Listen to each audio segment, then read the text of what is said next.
Hello दोस्तों, कैसे हैं आप। आज की कहानी का नाम है मिठाई। क्योंकि अब वो एक माँ भी थी। मम्मी जी लीजिए खाना खा लीजिए। नर्मदा, नहीं खाना, मुझे खाना ले जाए से यहाँ से। रति ने बिन खाने की तरफ देखा, बोला, ओहो, तो गाल फुला रखे मम्मी जी ने तो। देखेगी भी नहीं मेरी तरफ।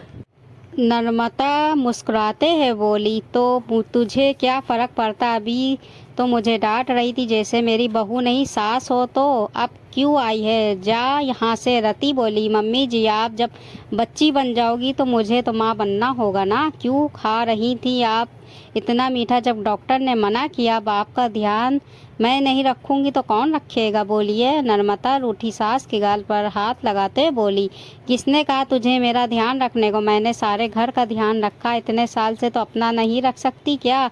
रति बोली, रखती होती तो मुझे क्या ज़रूरत थी। जब जब मौका मिले मीठा खाने लगती हो छुप छुप कर, जबकि मीठा आपके लिए जहर है। मम्मी जी एक माँ को खो चुकी, दूसरी को नहीं खोना चाहती, बस इसलिए मना करती हूँ। माफ़ कर दो अपनी इस नादान बेटी को। नर्मदा आँख में आंसू भर कर एक हाथ से कान पकड़ कर बोली, थप्पड़ मारूंगी जो मेरी इतनी समझदार बेटी को नादान बोला।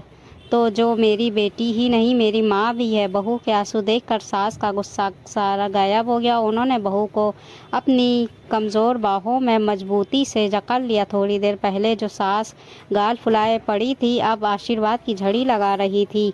बहू सास को बड़े लाड से खाना खिला रही थी, क्योंकि अब वो एक माँ भी थी।